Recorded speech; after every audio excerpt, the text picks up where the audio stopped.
Welcome, everyone. Can you hear me? Hi. Hi. Yes, wave. That's good. Deborah, the sound all right? It sounds great. Your sound is very strong. Lovely. Yeah. Lovely. Oh, I'm so excited about, I guess we'll have more people coming in as we go. We had quite a few people, hundreds, 300, I think, signed up for this. So we'll just give it a little time. But I'll go over the logistics with you and talk a little bit about what we're going to do, then just open it up. So first of all, welcome to everyone. I know I had to choose a time and a lot of the Europeans didn't get in, but we have people from down under and from all over Canada, the States and other places. So it's really, really good to have this opportunity to be with you. And on a subject that I really feel is an important subject now with all the change that's happening in the world. So tonight we're going to be talking about opening the lens of perception and dismantling the walls of our inner prison. So I'll be talking a lot about that. I'll talk for a while. We'll open for questions. Please, if you have a question, put something in the chat and Deborah will either answer it or ask me and we'll jump in there and get that answered. After I do a little talk about this and talk about what does that mean, opening the lens of perception, and we'll have some questions and hopefully we'll do some real work. I do these monthly calls, almost every month anyway, these masterclass calls, so that people can get a taste of the work that we do in the way of the mystic and the advanced courses and the communication and the stress courses and all the courses we teach. So this is an opportunity to get a taste. And when I say a taste, I don't mean read the menu. You know, oftentimes you're reading the menu and it looks so good, your mouth waters. That's not what I'm talking about. I'm talking about actually getting the food on your plate and trying it. Hey, Peasley, good to see you. Hi. Hey. You know, really having a sample of what it is that's happening. So this is not just a class for talking about something. This is a class for participating. So it's wonderful. I invite you to go through there's about 3 pages of people right now to maybe thumb through and recognize, oh, you know, there's other people here. I'm not alone. I'm in this group of people. And one of the things we do in many of our classes is actually take the time to kind of feel into who's here and notice how your perception, how the person shows up with you. Some people you might be really drawn to, some people you want to go, I don't know, and other people so just take an opportunity to thumb through and see if you can get a feeling for the people that are here. And each of you has an intention, a reason that something called you to this class. And I'd love it. And Deborah can read a few of them. If you just put, well, I came here for this. Why did I come to this class? It wasn't because of Michael's good looks, but something drew me to this class. So I'm really happy you're here. You'll see me looking at 2 screens once because I like to look at everybody. So I have windows that I'm looking at so I can see people and see what you're doing. So, okay, so I think that's enough time to let people in.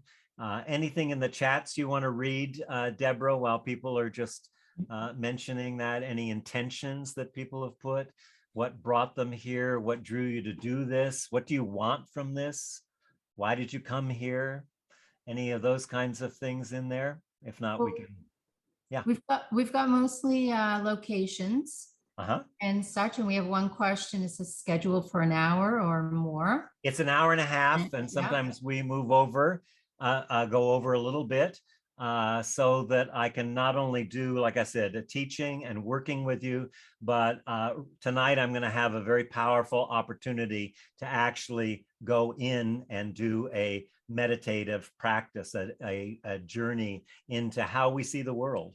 And so we'll have an opportunity to actually do that at some point tonight, later in the program.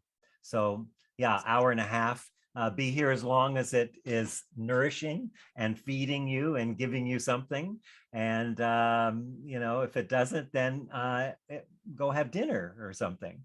Mhm. But it's great to have you. And I'm really appreciative that you took the time in your evening. It says something about you. It really says to me that you're people who want to learn, want to grow, want to have a larger perspective on what's happening in the world and your relationship to what's happening.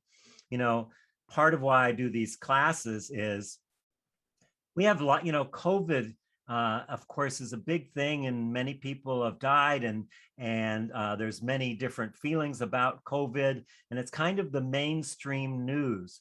But on another level, it's obfuscating what's really the real issues, the huge issues that are creeping up on us, like climate change, like income inequality, like a fundamentally broken extraction economic system that's based on continuous growth with finite resources. You put that together, you don't have a good ending in the story. So how are we going to meet these and be able to bring ourselves fully to be present in the changes that are happening? I think it's a really exciting time. It's a time when um, there are times in history, throughout history of humanity, where there's these jumps in awareness, these jumps, they call them epochs. We're in one of those times, and we're in that jump. And we were born into this time. And I want to honor and thank our ancestors, or we wouldn't be here. And it's always important to just acknowledge where we came from. And much of the way that we see the world actually comes from our ancestors. So let's start talking about this issue that I'm saying, opening the lens of perception. So you know how a camera has an aperture, an aperture, it opens and closes. And do you know why it opens and closes? On a camera, the point of an aperture is to let more light in. And I think it's a suitable metaphor for the work that we're going to do tonight is when you think of, if it's really dark, what happens? What do you do with the aperture? You open it so more light gets in. We're entering into some darkness, and this is a time to let some more light in. And part of what keeps the lens closed very small is our perception. And so, we think that what we perceive is reality, but actually reality is what we perceive. And that's what we want to explore tonight, is how does my perception shape my reality? And so I'm really excited to be doing that. And then the other part was taken from a Rumi poem. The line you've probably seen, I've added it to the statement, is why do you stay in the prison when the door's wide open? Why do you stay in the prison when the door's wide open? Because there's not enough light. You can't see the doors open. So that's our perception. Our perception is our ability to see, our ability to hear, our ability to become aware of something through all of our senses. So I invite you really now to just pay attention to the felt sense, to what you're hearing and how you're hearing it, and begin to bring some awareness in actually, how am I listening? I often tell people when I worked in the corporate world, Linda will remember this from long ago, I would tell managers and executives, you don't listen, you never did, and you never will. And you remember that, Linda? I did say that back in the days of Prudential, right? And it would get their attention. But it's actually a reality, because everything that we see is seen through filters. And it's always been that way, and it will always be that way. But when we can open the aperture, we can see much more. When we can bring more light on the way that we see, how we're seeing, then our perception gets a more and more accurate view of what's actually happening in the world. So when we combine presence and perception, we can zoom in a way and see the world in a way that expands our ability to meet the problems, the difficulties, the hardships, the overwhelming issues, the things that seem impossible and unsolvable. We bring a new amount of light to that by the way we zoom in with our perception and our presence. And in one of the courses I teach is called The Way of the Mystic, and that's that course is all about how can I use everything in my life. So a mystic in this culture, in day to day, not someone who's sitting in a cave somewhere, but a mystic I'm defining as someone who uses everything that occurs, all the difficulties, all the happenings, the things that are happening out there, the things that are happening here, as a portal for awakening and being more present, more aware. And so many of the things we're dealing with are, well, let me say one other piece. For the most part, we aren't here. We're either in the imagined future. What's going to happen? What's going to happen when I win the lottery? What's going to happen when my dog dies? What's going to happen? You know, so we're worrying about, do I have enough money to pay the rent? Whatever it is, that future, it's an imagined future. Even though you look at climate change, you look at all these things, you can catastrophize what's going to happen, but we don't know what's going to happen. We really don't know what's going to happen in the future. And the thing that is mostly guiding us to see that imagined future is our remembered past. Our remembered past is not the past. Our remembered past, you can talk to your siblings and you say, remember that time that, and they'll go, that isn't how that happened. That didn't happen that way. No, it happened this way. So it's the remembered past. So here we are, we're trying to expand our perception, but for the most part, we're living in the imagined future and the remembered past. On top of that, we're living in a sea of trauma, which, you know, those of you who have been with me know I do a lot of work in the area of trauma. And what do I mean by trauma? Somebody's waiting to get in, Deborah. I just see someone with the waiting in the waiting room there. Yeah. So when I'm talking about trauma, that's this frozen past that is in our body, and it shapes. It's actually in our nervous system in our body. So again, and I'm not going to get into trauma tonight, that's a much bigger subject, but just to know that we swim in a sea of trauma. There's familial trauma, there's our own personal experience of trauma, there's cultural trauma, there's ancestral trauma, there's collective trauma. There's all this going on, and it's affecting us all the time, every day. And one of the ways to bring ourselves back into the present is to really begin to work with the challenges, the difficulties, the hardships. The things that we want to push away are the juicy parts of, underneath them is the juicy parts of life. So it's our perception and our meaning making that keeps us locked into these habitual self-sabotaging ways of being, this behavior. But the good news, including about trauma, the good news is that because it lives in a story that we made up, then we have access to change that, even in trauma. Because in trauma, when there's trauma in our life, it's not the trauma that's shaping our perception and our way of viewing and seeing the world.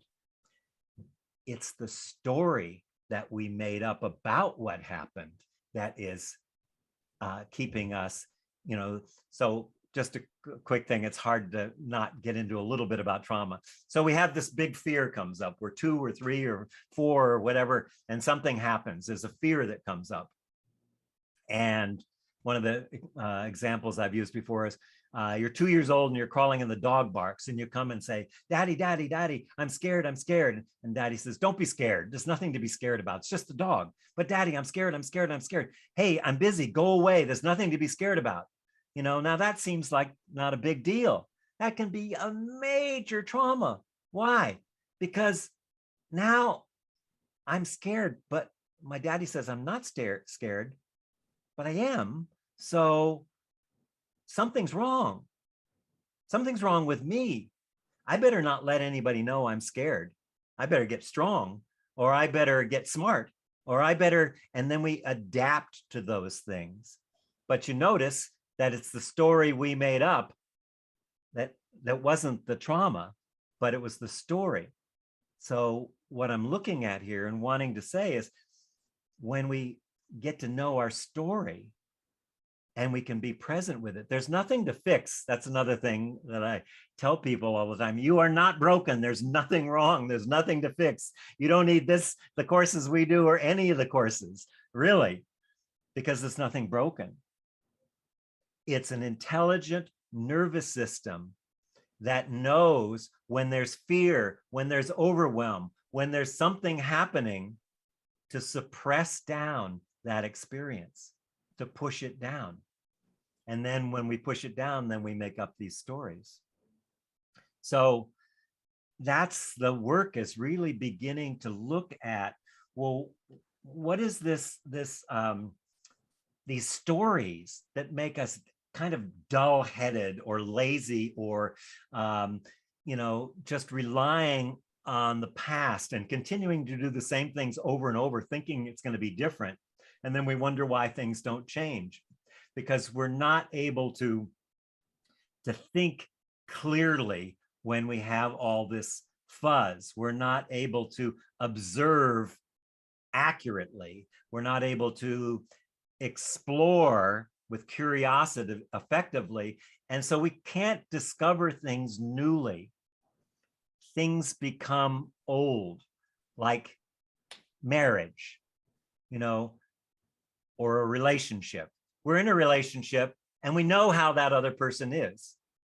So we've not only limited our ability to be with the person, but we've limited our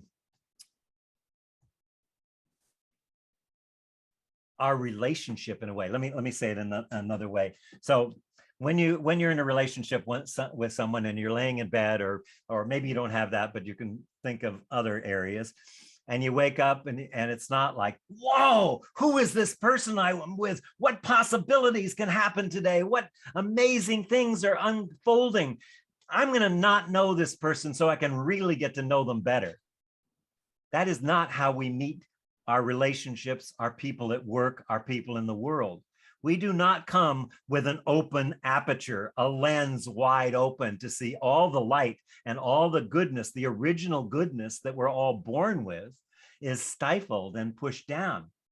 And it's pushed down by the stories that we live inside of, the narrative that that shapes the way we see the world and the way we react to the world. So it's our story that limits our narrative, our ability to be with things, our perceptions. When we look at behavior or abilities or characteristics of ourselves and other people, the picture comes from our own personal narrative. This is my story. This is how I see the world. But notice that from that first baby where I was curious and I was looking at everything and I was reaching out and I put things in my mouth and I smelled them and I ate them, and I just, all this stuff was, we don't do that. We've lost that curiosity, that sense of awe and wonder for the world. And we've been socialized, our personal, our social, our familial experiences. All these patterns have been put in place that keep us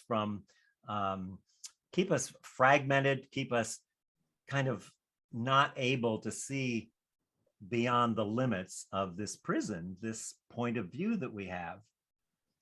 And ultimately, it's our nervous system that determines what we see, what we hear, and even what we feel, because our nervous system is hundreds of thousands of years old, and it's a regulator. So when there's danger, and there often is danger, or when there's fear, or when there's something to confront, the nervous system goes into action and goes to protect you.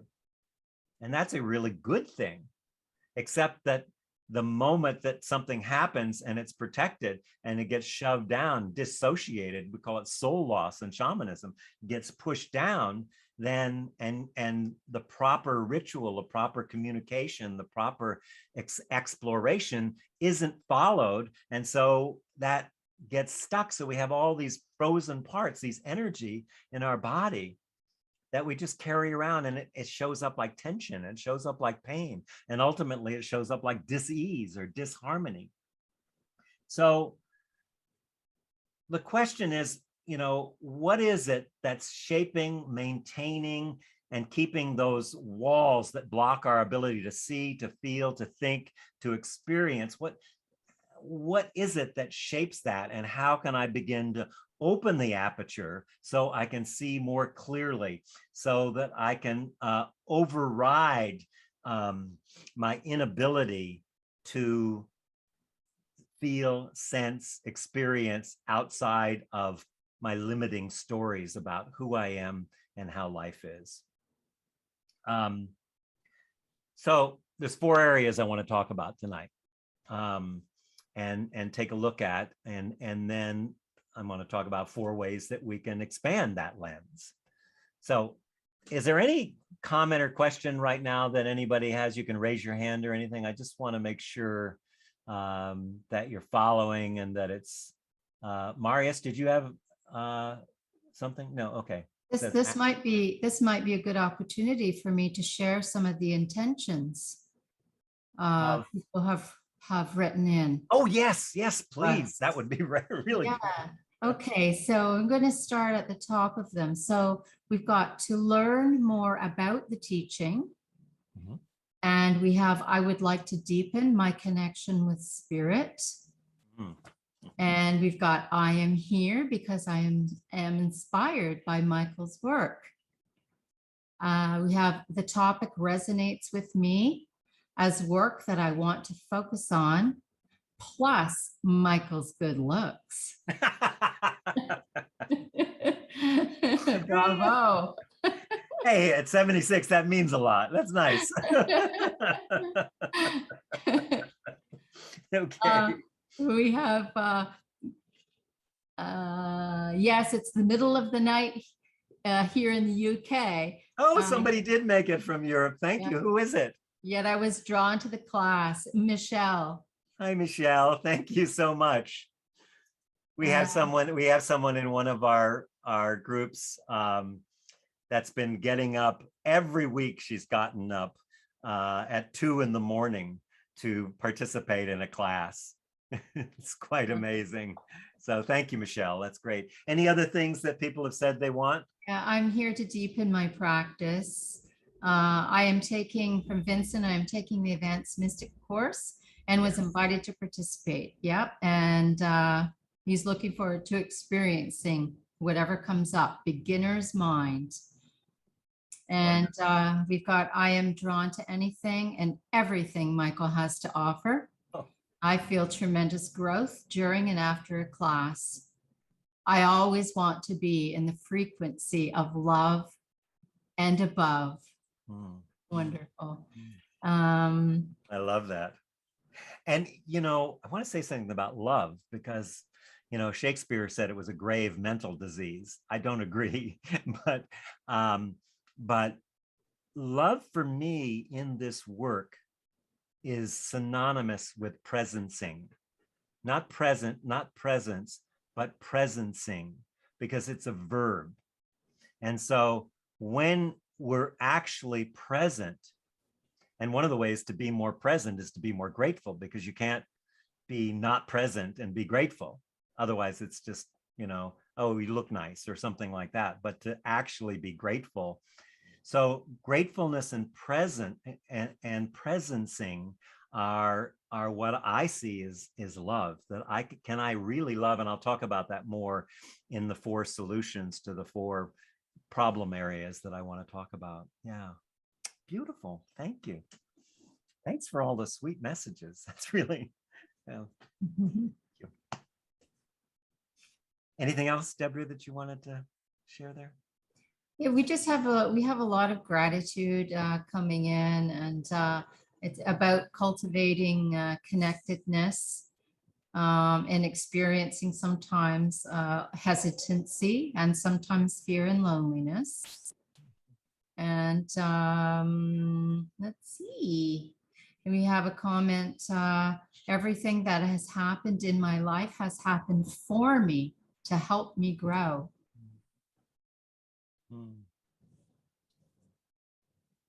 Nice. Yeah. I am here waking up this morning from the night in the cage of fear. So it sounds as though we're all here on a very similar journey, wanting that get out of jail free card, Michael. Yeah, yeah, beautiful. Let me say And something. we have Cindy. Cindy has raised her hand to share. Oh, okay. Let me just say something first before I forget what I was going to say. I actually just forgot what I was going to say. So Cindy, come on. That's good, because I was going, please don't let me say it before I forget what I was going to say. I'm younger, so yeah, you're right. You could go first. Okay. So yeah, no, I heard all the intentions, and I was, yeah, great intentions. And I think one of mine was, and it's what you were speaking about, Michael, that part about being able to, and this is something I'm trying to practice, is can I see people with new, fresh eyes every day, right? And that's one of the things that Thomas talks about in his work. And because we all grow every day. Like I'm not the same today as I was yesterday, or like I'm going to be different tomorrow. Like I would hope that people could maybe see that I've been working on stuff, and that maybe I've changed, and that maybe they can see me with new eyes, for example, as an example. So that's kind of an intention that I'm walking with right now. That's beautiful, Cindy. Thank you. And Cindy's in the advanced course. I think we're full in the advanced course. We might have one more spot. I don't know, but I think it's full. I limited, and I remember what I wanted to say too, and that was this kind of growth that we want to do. This kind of recovering our original goodness, which means our curiosity, our wonder, our awe, our allurement, our ability to open to what's so. The missing ingredient for so many places is it's not safe. It doesn't feel safe to step into.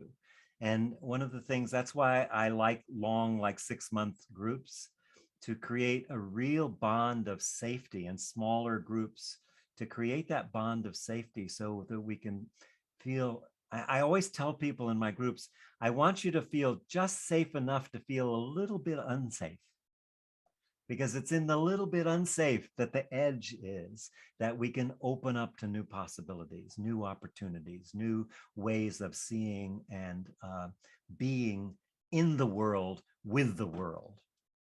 So yeah, thank you, Cindy. That was great. Awesome. So let's talk about these 4 areas. And I'm going to do a journey later to actually explore them more deeply. But the first one is our beliefs. So we have a lot of beliefs that we don't even think of as beliefs because they're just who we are, like our religion, our education, our economic status, the state of the world. All of these things are always shaping our beliefs and slanting our beliefs and creating barriers to our perception, to being able to let the light in and to being able to see the world clearly. So fundamentally, it's really important to actually meet and address, what are the beliefs that I have? Some of us have beliefs that money is scarce. There's no good men. There's no good women. Things are going to hell in a handbasket. We have these beliefs that we live inside of, there's going to be a second coming, whatever. We all have these kind of beliefs that are shaping how we see the world. So the first thing is looking at, and you might want to write down, because I'm going to ask you to work with this in the journey that I'm going to take you on. So beliefs are the first one. What are the beliefs that I hold that are shaping my worldview? And then there's just ideas that are floating around. They, when we make decisions, when we form opinions about people, when we have ideas about someone like our spouse, we're so often, or our partner, or someone we work with, we so often rob ourselves from the opportunity of really experience real love, real interconnection, because of the ideas we have. This person, everyone knows how mother is. Everyone knows how brother Bill is. Everyone knows how my wife is, my husband is, as if it were a given. Well, that's creating a cage for you, but it's also creating a cage for the other person. Because we're always interbeing, we're always connecting.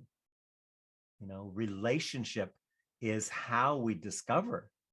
But if we can't feel our relationship, if we can't feel our emotions, if we can't feel sensations in our body, then we're protecting ourselves. We can't do the thing that Thich Nhat Hanh talks about, the interbeing, that place of actually coming together.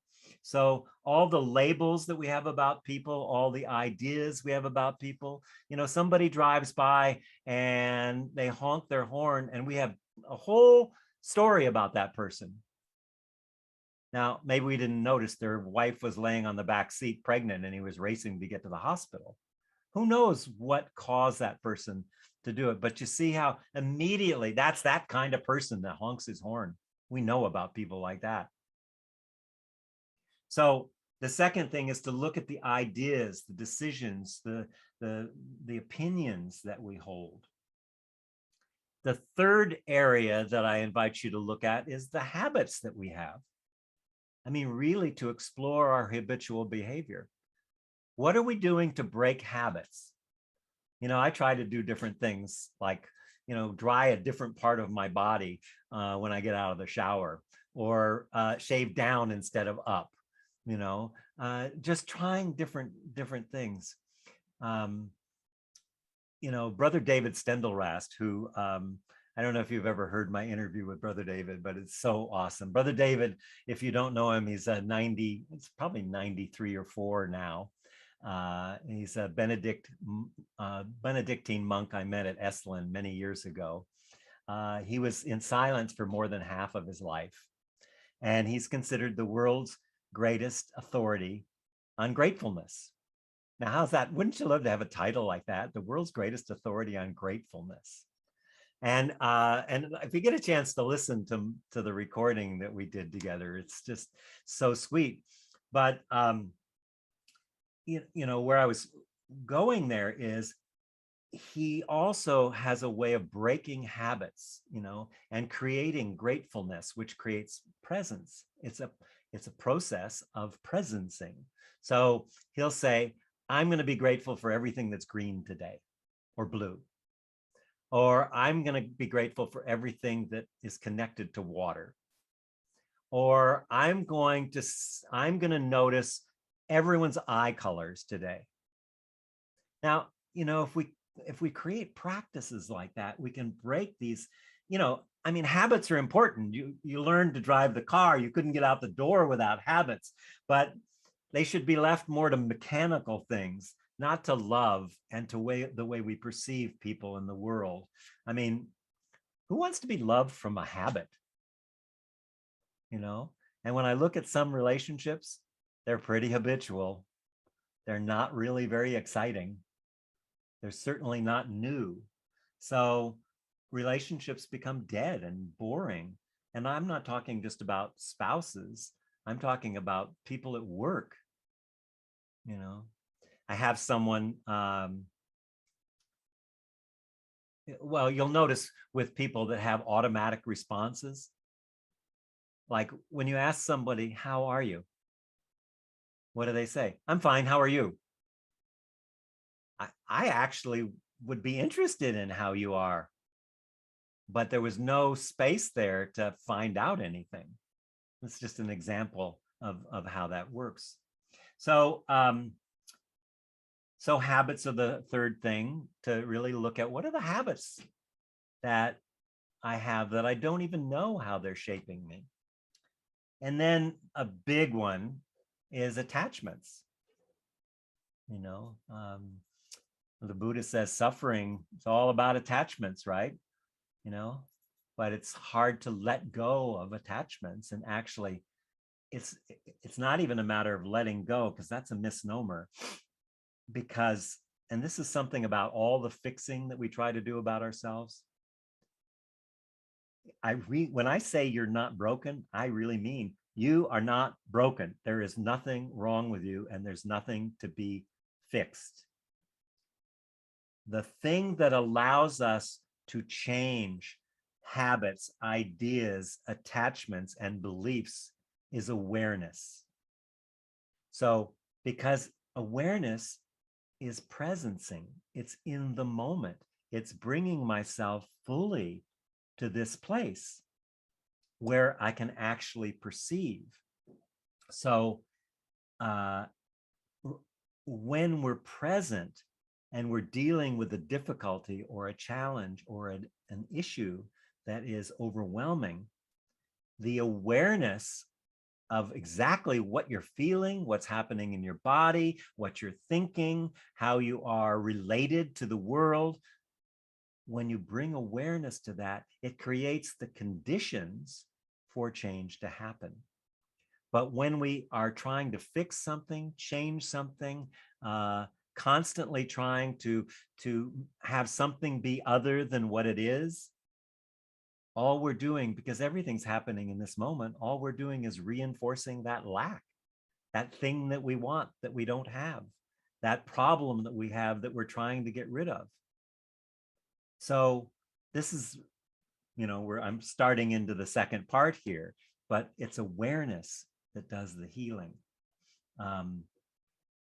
So, you know, what kind of places, just thinking, maybe write in the chat some, what are some of the places where your life you feel stuck, or you feel trapped, or you feel frustrated, or blind, or overwhelmed? It's hard to see where you're blind, but you can see the results of where you're blind.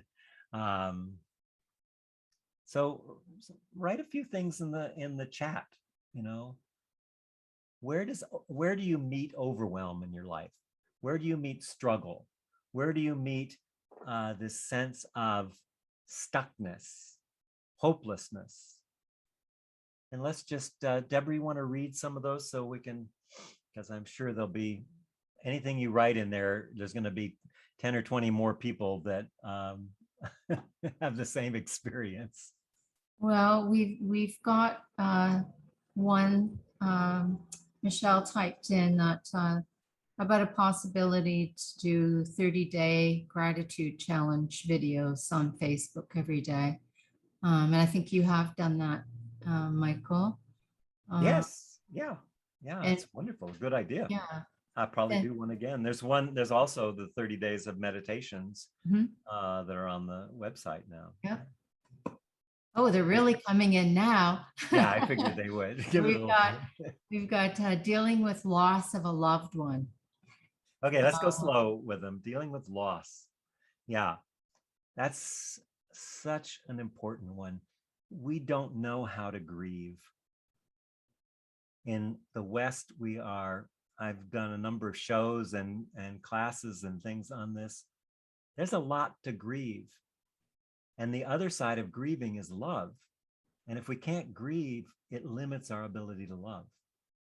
And so learning how to actually grieve, you know, in many cultures, Africa comes to mind as one particularly, you know, grieving is something that you really let yourself get into, you wail, you cry, you experience it, and there's not a time limit on how long to grieve. So that's such an important one. I just wanted to underline it. Go ahead, Deborah. And we have one saying relationships with people. And I would tend to think that probably the intention there is probably challenges. Yeah. In our relationships.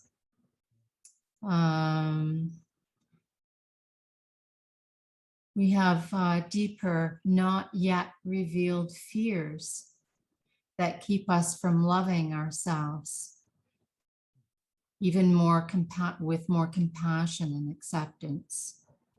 Yeah, yeah. And here's a great one: too little time. Oh yeah, that's a big one. Yes, That's a big one. that is a big one for all of us. There's a thing in the Tao that my teacher always talks about, and I love it. And I actually use it to remind myself when I find myself hurrying. And that is that when you see through the eyes of eternity, you'll have time for now. I just love that. Anyway, go ahead. Being in a place of being stuck.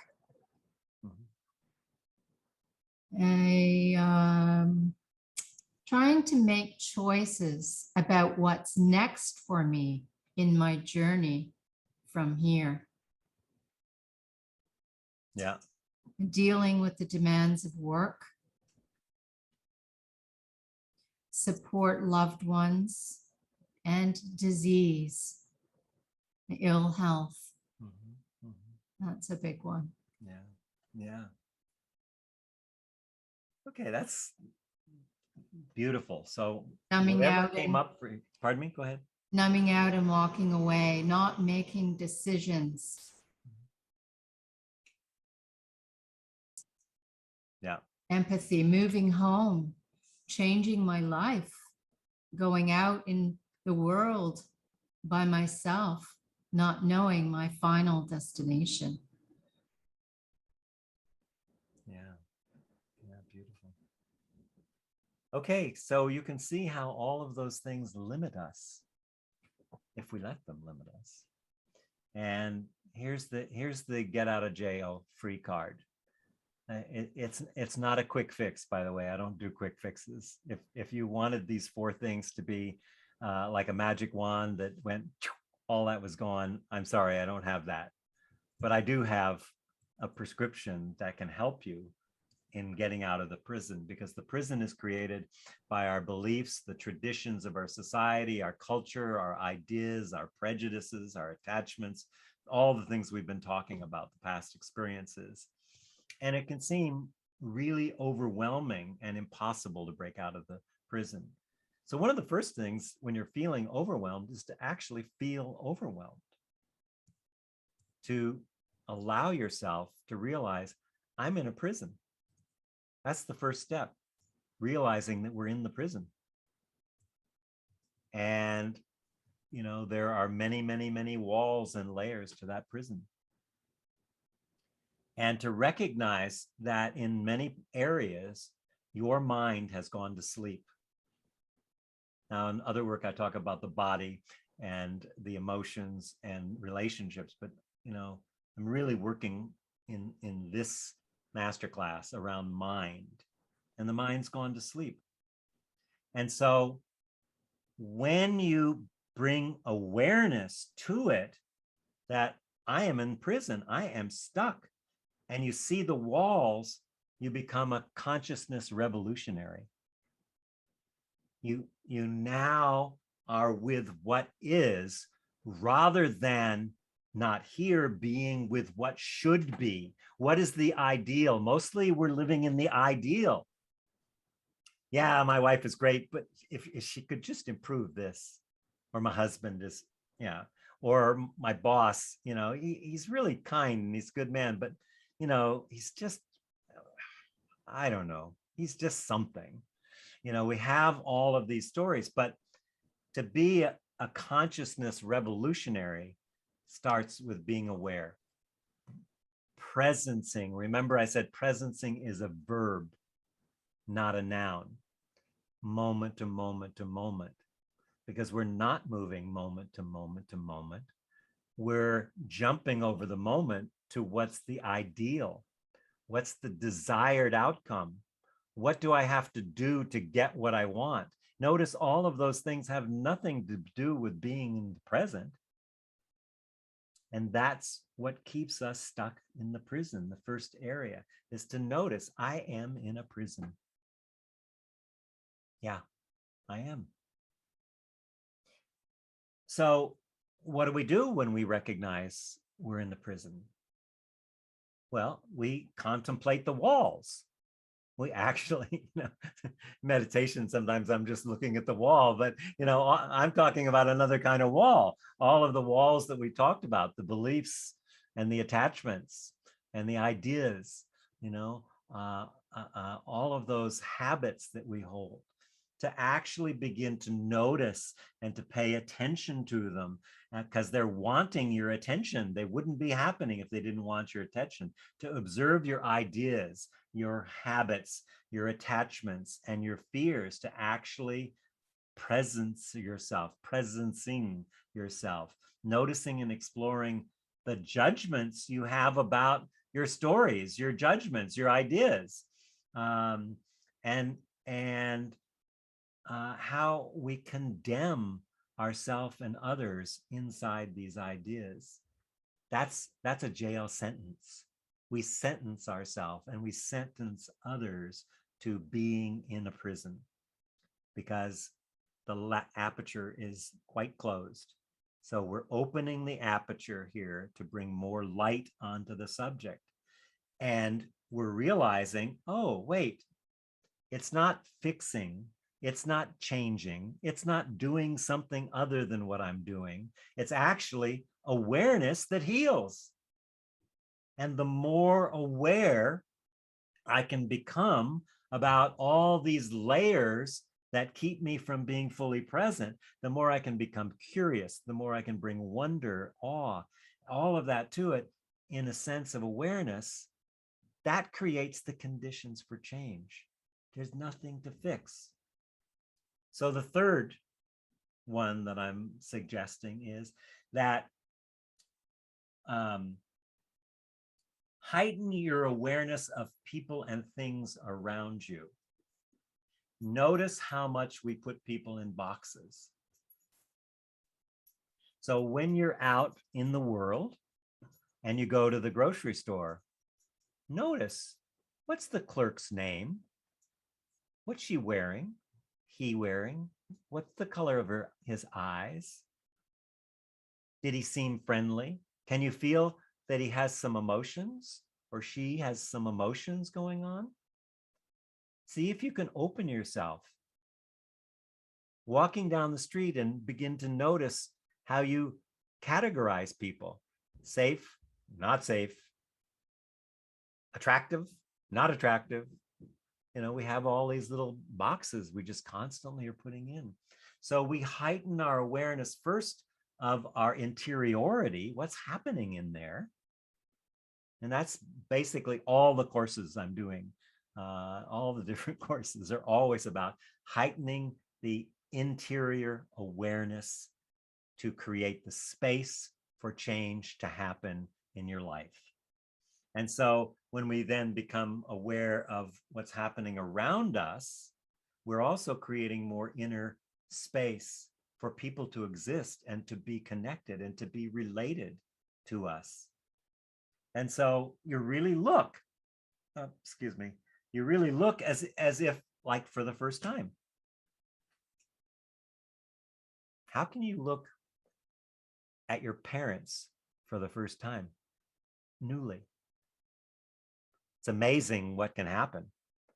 How can you look at your ancestors and your ancestral stream newly and see both the gifts of your ancestors, the resilience, the life itself, the body, the looks, the everything that you've got.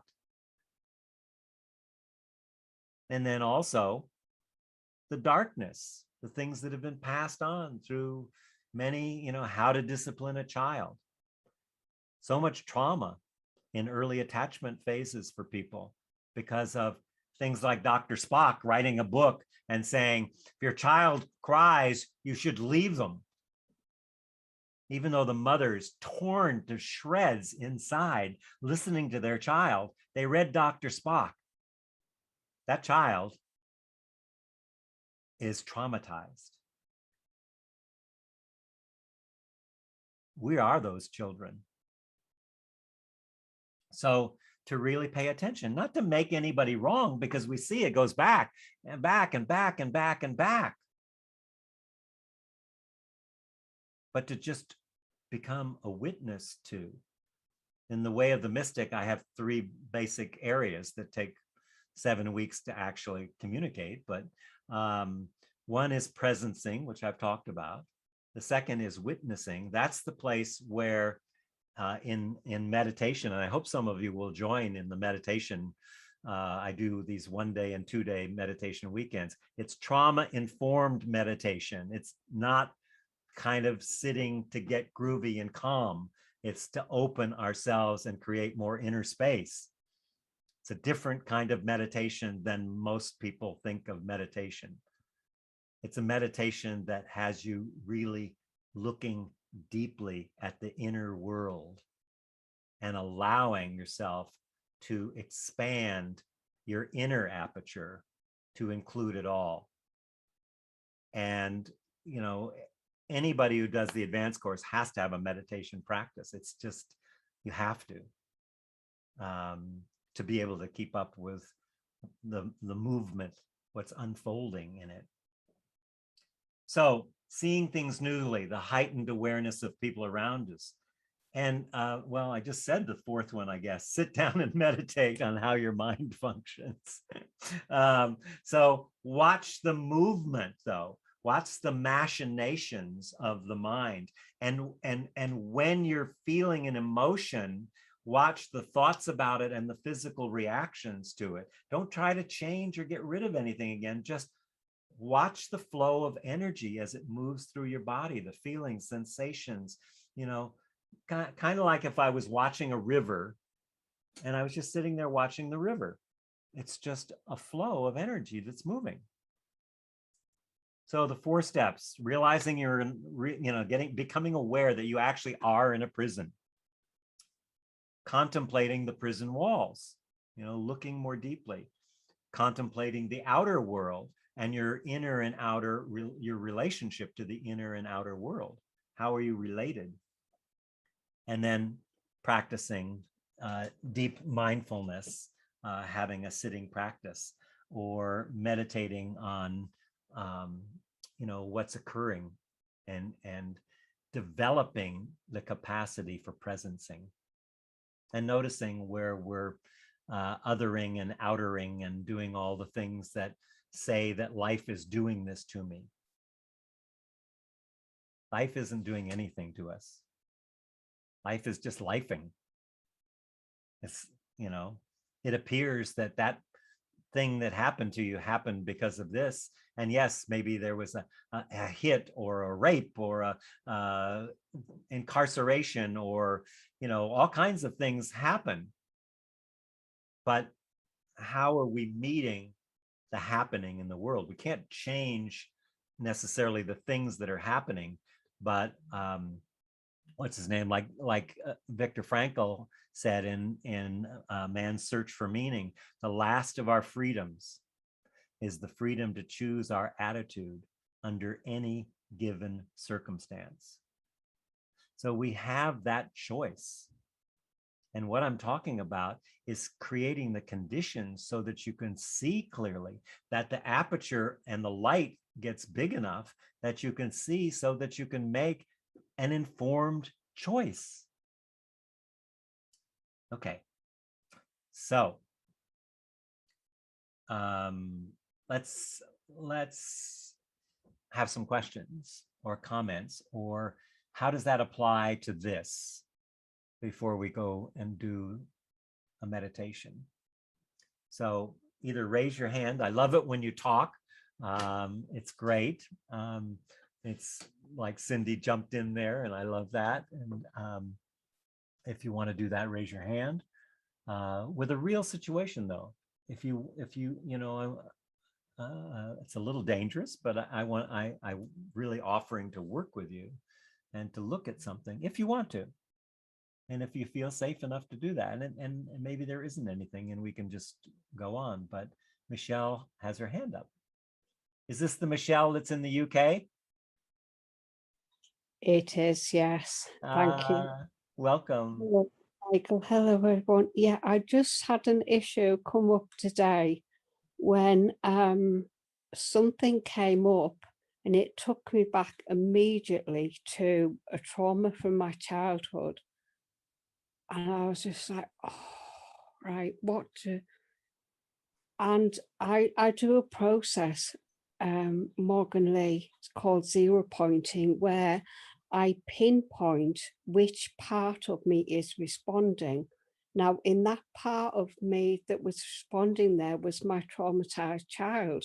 So I'll go into that and I'll say to that child, I think that child was about 3 or 4 years old, what are you feeling?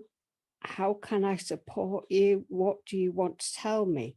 And that part of me will talk to me. And Yeah. I'll say, right, okay, that's great. Well, yeah, I welcome that in. Thank you for showing me that.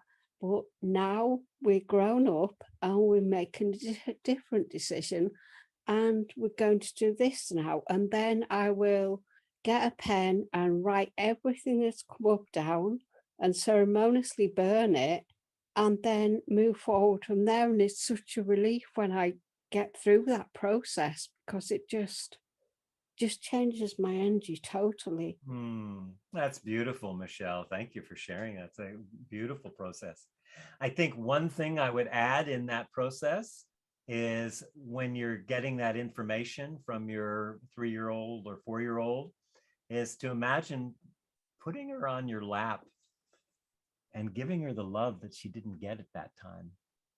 Yeah. You know, have a conversation, say, you know, sweetheart, that was really scary, and you were scared at that time, and you had, you know, I get scared all the time too, and it's okay to be scared, and I want you to know that I love you so much. And imagine yourself just putting your arms around that younger self.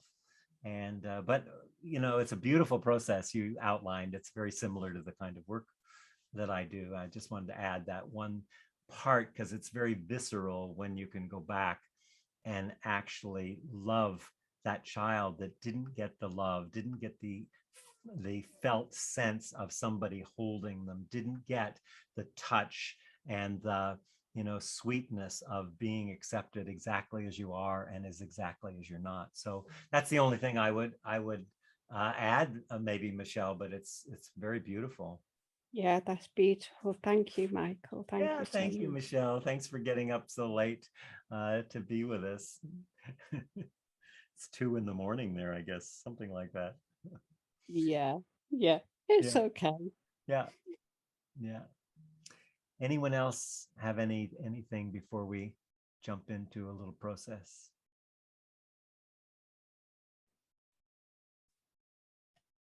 Anybody in the We have Beata has raised her hand. Oh, hi, Beata. Hello. Long I time. love to see you if it feels comfortable, and if it's not safe or it's a bad hair day, don't worry about it. But if you can, I always love being able to connect with people as they. Here you are. Hi.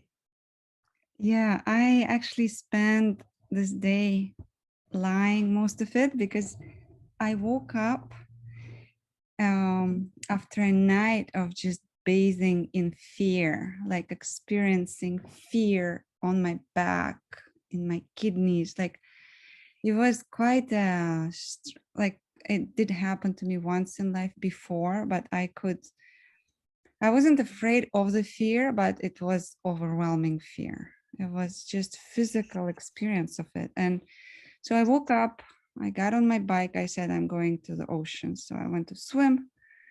But on the way to swim, when I was getting the bike, I twisted, and my whole area of that part of the body around the kidneys just like cramped so hard, so strong. And so I still went to the ocean, and one part let go, and then I'm in quite a bit of pain. But the clarity that was coming for me from that pain is that I'm dealing with a landlord, that my fourth year of being with this lady, where it started with friendship and now it's difficult, and I'm kind of judging from my end of her hunger for money when the rent is frozen, and so she's trying to do creative things that I would want to leave. And what came up for me in that fear is that it's when my mom was 3 and she had to walk out with all her family from the house they lived and walk to ghetto. So my fear of moving out of the place is so huge. And then all the fear of that experience that my great grandparents went through was all there through the night. So I was curious how to move with that. Yeah, And I did yeah. connect with my Well, I'm great, sorry, go ahead. yeah, I did connect at night and this morning to very new way connected to my great grandparents, and did work with that of going right in there with them and releasing, and was a lot that happened. Yeah. Yeah. Well, first of all, I want to acknowledge you for staying present with it and staying in your body, because so many people leave their body. And so that's really important that you did that, and that you took care of yourself too. That, you know, it's really beautiful that you took the time to take care of yourself and go to the beach. So there is an enormous amount of fear in the world today. It's being magnified by the mainstream media globally, all over. And there is so much fear that it's very hard not to feel it. And then on top of it, you're dealing with ancestral fear. You know, Thomas, the person that I, you know, is my primary teacher, Thomas Hubel, has done a lot of large scale trauma integration work with people, particularly around the Holocaust, and with people in Germany and with people in Israel.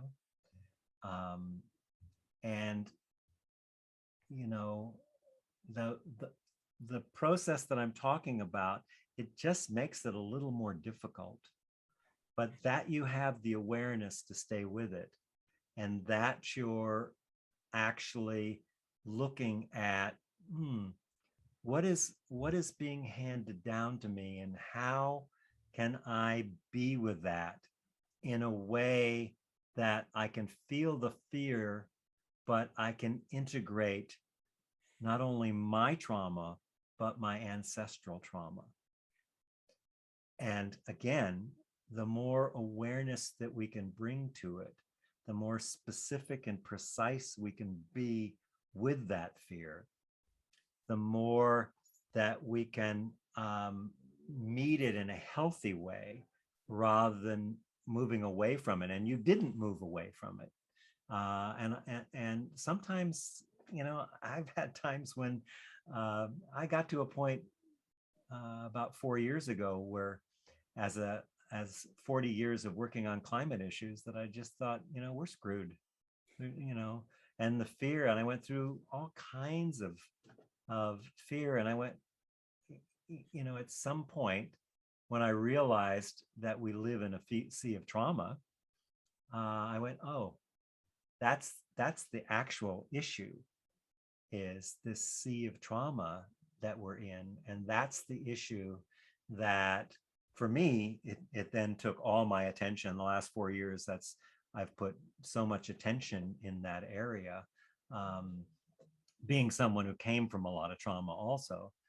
And so I don't have like a suggestion, Beata, but I just want to acknowledge that I think you're doing exactly what you need to be doing, and to continue to deepen it and feel through the layers of ancestry that how that's been passed down to you, will just that awareness allow a release of some of the tension, say, that you're feeling in your body.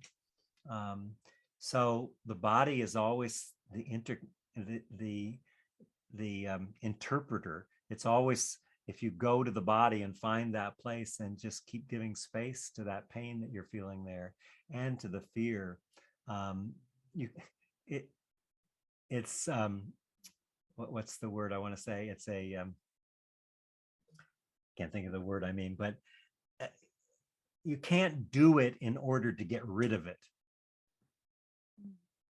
That's the one thing I have to say to people, that often, okay, I'm going to do this work so I can get rid of it. No, the minute you're saying I'm going to get rid of it, you're not with it anymore. You're trying to get to someplace other than where you are. And that's something that we often do. That's one of the traps. I feel that do it so that you can deepen your awareness and feel more whole in your experience, and bring more awareness and light to it. And chances are that it will dissipate.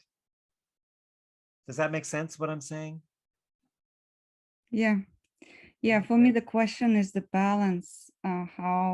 Still there is parenting involved, right? You want to bring the balance between going back and staying present. Yeah. But when you're going back, you're still presencing. Okay. It's going back and dwelling in that and not being present. Okay. So if you're parenting, you have kids? Yeah.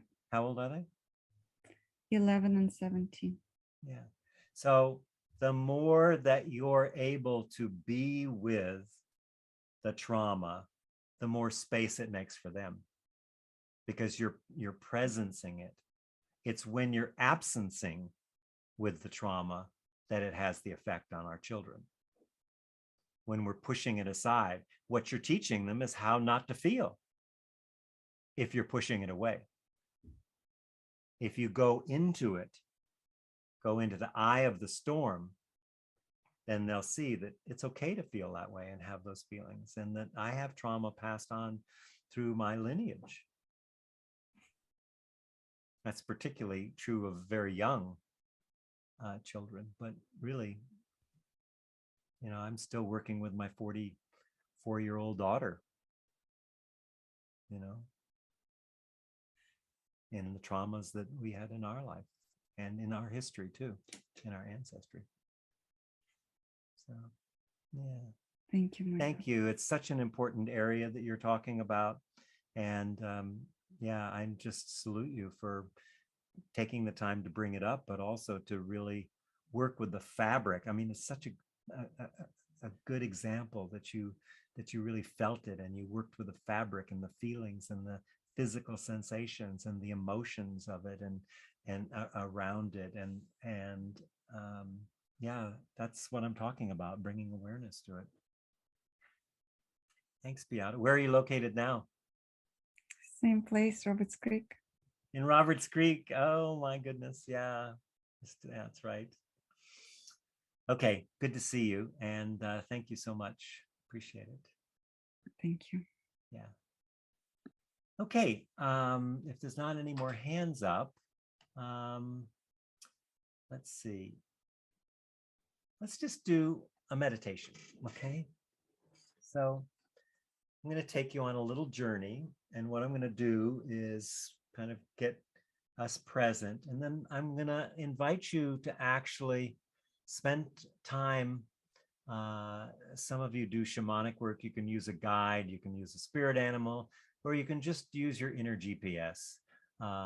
Doesn't matter how you do it, but I'm going to invite you to look at the beliefs, the ideas, the habits, and the attachments, and to become aware of how they're shaping the way that you see the world, and the cost of holding on to them. So we're just wanting to take some time to bring some light, not trying to change them, just trying to bring awareness to them, to be curious about them, to just rest in the light of awareness as it comes up, and, you know, be particularly aware of, oh, that's curious. I never thought of that. I never saw that before. Um, be curious about what's the payoff.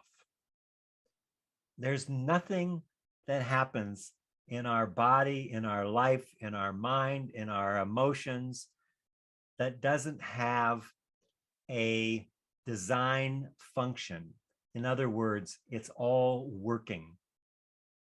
There's nothing within us that is that's not serving a purpose. So when we go into a fear or a difficulty that we're holding on to, the habits, the beliefs, the ideas, and attachments, it has a design function. It's working. But what is it working for? Who's paying its salary? What's paying its salary? That's so I just want to take some time to and also notice the tendency to not want to let go of them. There's a lot of our habitual behavior that, yeah, I like that. I like being judgmental about people, because, you know, for whatever reason I have for that. You can't trust people. Oh, is that underneath that? I can't trust people. Where did that come from? Okay, so we're going to do a little sitting here. So let's just let yourself have a straight back position. Feel your feet on the floor. Let's just take a moment to feel our weight. Feel our connection with the chair, the cushion, the fabric of our clothes on our skin. And let's take a couple deep breaths together. We breathe in, feel the quality of breath, and notice the pause at the top of the breath. And we release on the out breath. And if you elongate the out breath a little bit, you'll notice you can go deeper into the body. We want to really allow ourselves to feel the flow of energy in the body, to feel any tension in the body. This conversation may have exacerbated some tension. Noticing any place you might be holding energy, your jaw or hands, shoulders and neck. Just kind of do a body scan and bring a felt sense and awareness to, I'm in a body. There's an outside, there's an inside. And how do I feel inside my body? Is it tight and contracted? Or does it feel open and spacious and alive?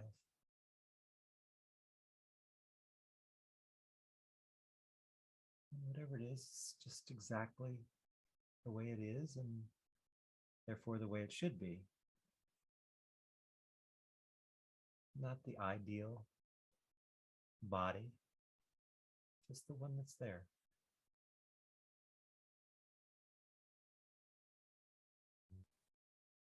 Notice any emotions that might be coming up. Can you name them? Can you feel the emotion? Where do you feel it in your body if you feel an emotion? Maybe there's several emotions. Sadness and fear, joy and compassion. And just get a sense of your ability to move from feeling the body to feeling the emotions. Emotions are the fabric of how I connect with the world and with others.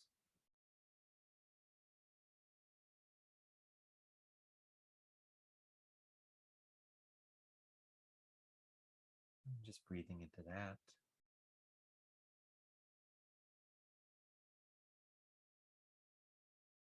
And notice the quality or the state of mind. Is it busy in the chat room? Is there a party going on there, or is it kind of still and open? Just noticing how it is.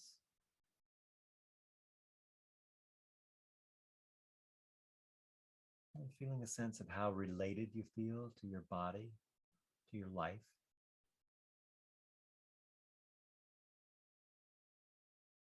To the world. A sense of belonging or separation.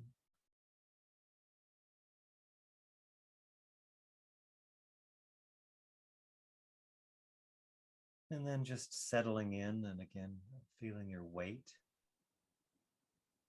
I'm just going to look at what are the beliefs that I have? Beliefs about how life is, how people are.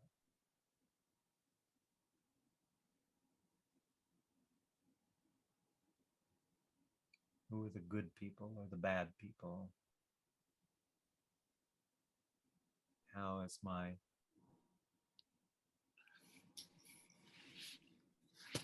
religion, my culture, my economic status shaped my beliefs about the world? And what are they?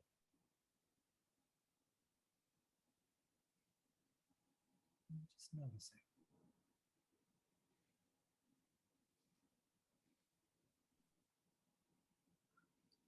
And notice any ideas you have about life and living, people, work, play.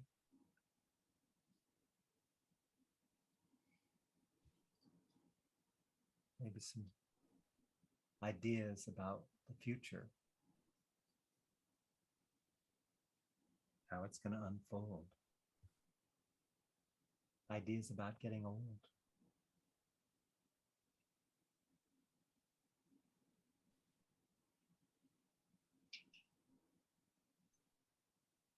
And just noticing what comes up. What habits do you have? The ones that you would like to stop?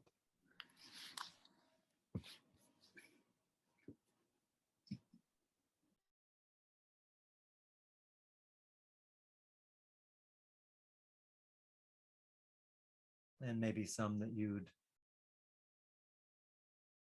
like to attain? Better at keeping financial records or being of service? What are the habits that you have and that you don't have that you'd like to have?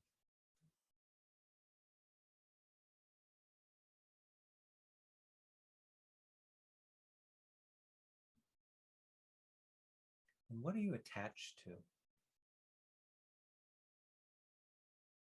around your identity, your work, your family? What attachments do you have?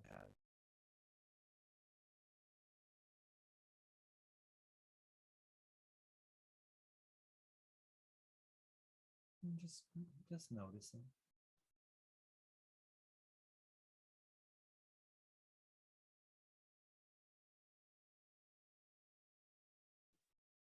And just take one or several of them to look a little deeper. How are these beliefs, attachments, and habits shaping your worldview, shaping the way you meet the world? Where did they come from?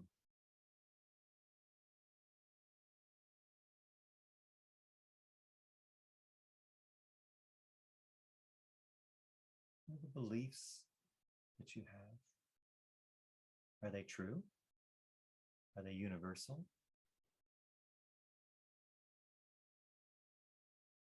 Like if we say money's scarce, is that true for everyone? Or is that part of our beliefs?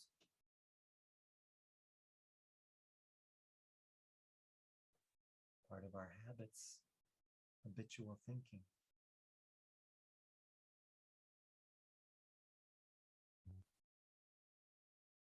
And what's the payoff and the cost of having these beliefs, these ideas, these habits, these attachments? Again, just take one or two.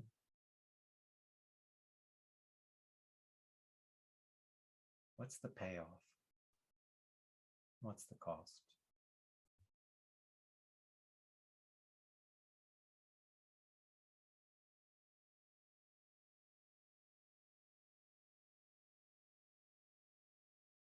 We're not trying to change them. We're just bringing awareness, bringing the light of awareness to them.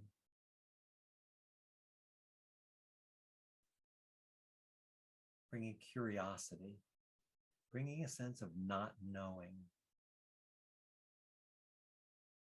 Whatever you think you know, put that aside and bring not knowing, wonder, curiosity.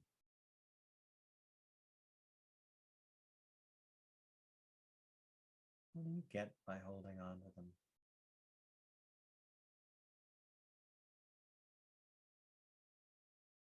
Maybe you've looked at them many times before, but look at them as if with new eyes for the first time. Like you just discovered this amazing animal and you were just, wow, exploring. What makes this animal tick?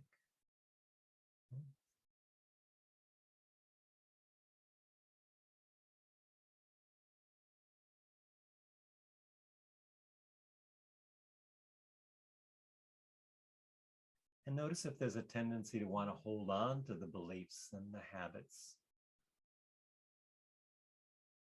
and the attachments. It's an attachment after all. And the ideas.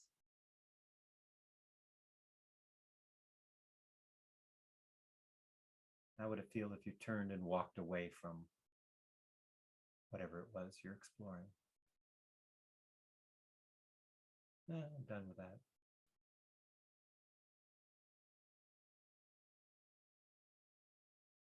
Really?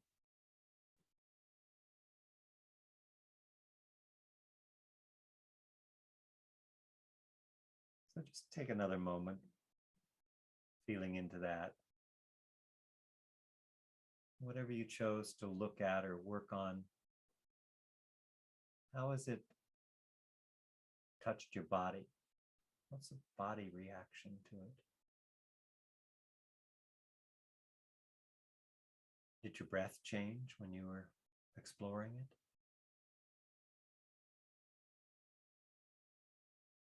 Did it bring up any emotions? Were you able to find a payoff and a cost?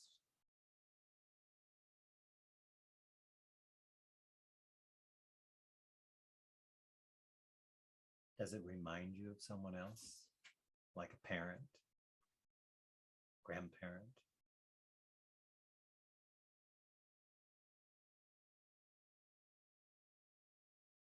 And just noticing.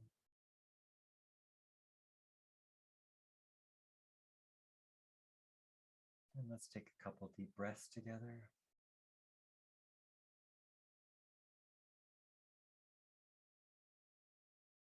Bring ourselves back into our body. Maybe wiggle your fingers and your toes. And you might want to take a moment to write down some things that came up for you. Let's just take a moment to do that.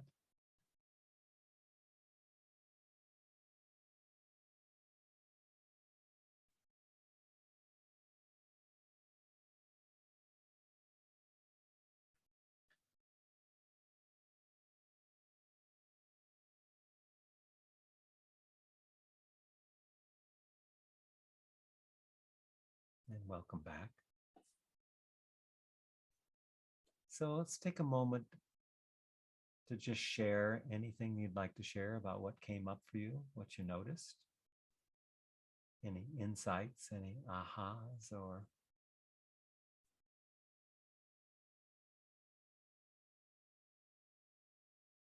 any struggle too. Just whatever came up. Either raise your hand or put something in the chat, either way.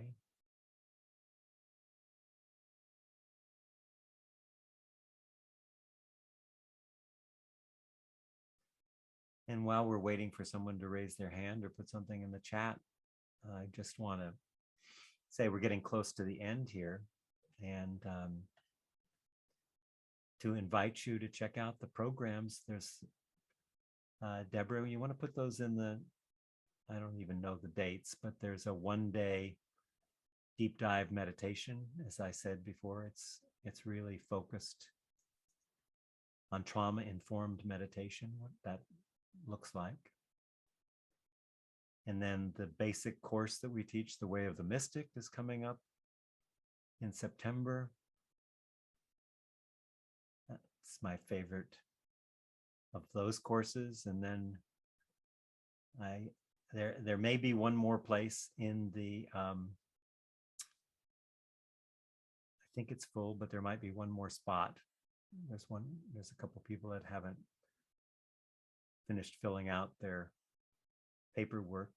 So if you're really interested in that, and like you want to make a 6-month commitment to a deep dive group, then the agreement is that you'll be at least at 75% of the classes in that one. And for the most part, I don't know, Marius, how many have you missed in a year? Maybe 2 or 3, if that. I think one. I think that's pretty much the same for everybody. A lot of the people have gone on from other 6-month programs that don't want to leave. So if you want to get on the list to be in that, go and fill out the application. It is an application, and I have an interview. And if a lot of people do, I'll start another group. But right now, that's not in the works. I'm not planning on it. But if 15 of you said, I want to do that, then I might start another group. So let's see. So anything in the chat, Deborah, to begin to bring ourselves into closure here? We have one comment, a belief, I would imagine a false belief. The world is a dangerous place, so stand back. How to turn that around. Oh, great. And it says how to turn that around at the. Yes. Yeah, don't turn it around. Somebody's trying to get in. I've let them in. Yeah. Okay. Yeah, don't try. What there is to do is to be with that the world's a dangerous place, and to really feel that and experience that and allow yourself to look at it and say, what age is this belief that the world is a dangerous place? I promise you it's in the first few years of life. And so you go back and you allow yourself to be with it. And like Beata was talking about, the ability to feel it and be with it and go back and then embrace it and hold it. It's such a powerful thing to do. It's a belief. I know it's a belief because not everyone has that. It's not universal, although a lot of people have it. And most people that have it generally have some early childhood trauma around attachment, generally. Not always, but the main point is, how do you get out of it? You don't. You immerse yourself in it and you feel it and you love it. You learn to love it. Oh, I forgot. So I said presencing, witnessing, where we split off and we see ourselves. I'm sorry. Sometimes it takes me a day or two to finish a sentence. So please forgive me. It's just part of my age, I think. So I was talking about in the way of the mystic course, presencing, the verb presencing, bringing perception and presence, zooming it in, into the focus. Second stage, witnessing. When you meditate, there's a place you get to where you realize, wait a minute, I'm watching my mind. Who's watching my mind? Am I too? That's when you suddenly move into the witness and you can go deeper in as the observer of all of these things that we're talking about.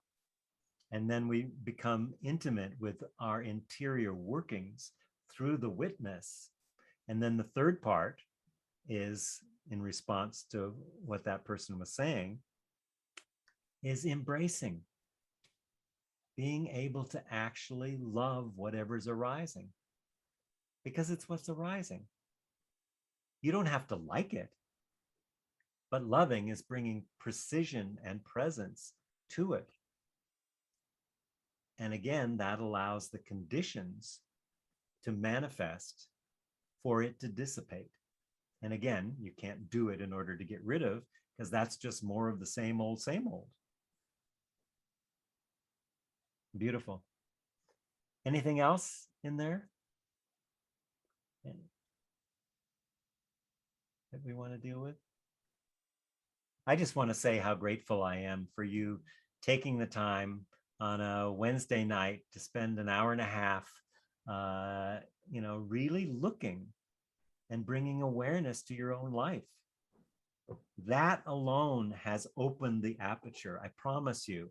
And I want to invite you to watch your dreams tonight and just pay attention in the next 48 hours of anything that comes up and begin to just heighten your awareness of your interiority and what's happening. What are the sensations? What are the feelings? What are the emotions? How am I looking at myself? Am I looking at myself the same way I was looking at myself yesterday? Maybe not. So paying attention. And so, that you took the time on a Wednesday night to join us, I just am so grateful. And that you're part of the Well of Light family, our tribe. You're really welcome to participate.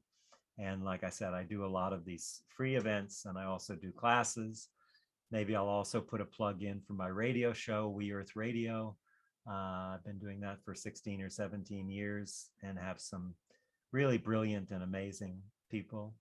I'd check out Brother David would be one, and many other people. So I've put the links in the chat for everyone, and thank you, Deborah. also can be found on the website, and I've added the link. We do have a very, I think, important question from Ciro, and he writes, "Thank you for this inner deep dive. How do you deal with deep-seated guilt, especially when it's there because of people, parents, who are unable to feel it and realize what they did?" Yeah. Well, that's a big issue. So I'll just touch on it, but there's a lot more to it. So guilt often, particularly the way you're speaking of it, comes out of the decisions we make in the early attachment phase. So it's also why often people can't say no. And it's, let me see if I can get a short scenario here to, okay. Let's say, let's put it around no, because a lot of the guilt comes in this area of setting boundaries and saying no. So I'm going to connect a few things here. let's say you're being fed broccoli and you're 1.5 years old, and they put broccoli in your mouth and you go, oh, yuck, terrible. You don't say yuck, terrible. You just go, oh. What is the 1.5-year-old saying? Saying, no, don't put that in my mouth. Okay, but then you have to eat this broccoli. Then you get angry. And then you get sent to your room. There's the formation of early guilt right there. And why we often can't say no is because it's not okay. It's not safe to say no. It's not safe to express my feelings outward. And so what there is to do is to go back to that place where we made the decision. It's not safe. So that's a shorter answer of something I spent a lot more time in the way of the mystic, like a whole session on. But I hope that communicates and gives you some avenue for looking. Okay, anything else, Deborah?